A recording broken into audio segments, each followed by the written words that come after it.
ప్రయాణిస్తున్న వారికి good news అనే చెప్పాలి. రైలులో ప్రయాణిస్తూ మీ సెల్ ఫోన్ పోగొట్టుకున్నా, కనిపించకుండా పోయినా దానిని తిరిగి రికవరీ చేసేలా కొత్త కార్యాచరణను రూపొందించింది రైల్వే శాఖ.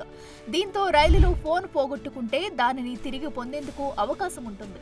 అందుకోసం railway protection force telecommunication department తో చేతులు కలిపింది. తాజాగా north east frontier railway central equipment identity register portal తో కలిసి ఆర్పీఎఫ్ అధికారులు చేపట్టిన పైలట్ ప్రోగ్రాం విజయవంతమైంది.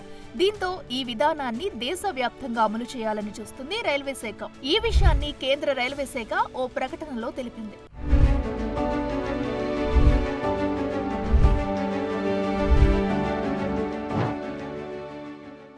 సాధారణంగా రైలులో ప్రయాణిస్తున్న సమయంలో కొందరు తమ వ్యక్తిగత వస్తువులు పోగొట్టుకుంటూ ఉంటారు. అందులో సెల్ ఫోన్ గురించి ప్రత్యేకంగా చెప్పనవసరం లేదు.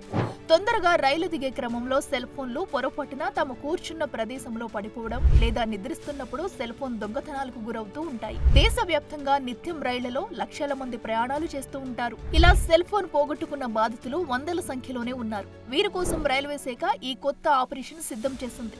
దొంగలించిన, పోగొట్టుకున్న సెల్ ఫోన్లు IMEI నెంబర్లను బ్లాక్ చేసి ట్రాకింగ్ చేసేందుకు సరికొత్త టెక్నాలజీని రూపొందించింది. తద్వారా బ్లాక్ చేయబడిన సెల్ ఫోన్లు పనిచేయకుండా అయిపోతాయి. అప్పుడు వాటిని విక్రయించేందుకు గానీ, ఇతరులు కొనేందుకు గానీ వీలుండదు. ఒకవేళ దొంగలించిన లేదా కొనుగోలు చేసిన వ్యక్తి దానిని ఉపయోగిస్తే IMEI నెంబర్ ద్వారా అతని లొకేషన్ ను ట్రేస్ చేసేందుకు రైల్వే పోలీసుల వద్ద అడ్వాన్స్డ్ ట్రాకింగ్ సిస్టమ్ అందుబాటులో ఉంది. ఆ ఫోన్లో ఏ నెట్వర్క్ కు సంబంధించిన సిమ్ వేసినా టెలికమ్యూనికేషన్ డిపార్ట్మెంట్ వెంటనే స్పందిస్తుంది. ఆ సెల్ ఫోన్ కు ఏ నెట్వర్క్ నుంచి సిగ్నల్స్ అందుతున్నాయి, ప్రస్తుతం ఎక్కడ ఉందో ఇట్టే కనుక్కోవచ్చు. తద్వారా బాధితుడికి తిరిగి తన సెల్ ఫోన్ అందించే అవకాశం ఉందంటున్నారు రైల్వే పోలీసులు.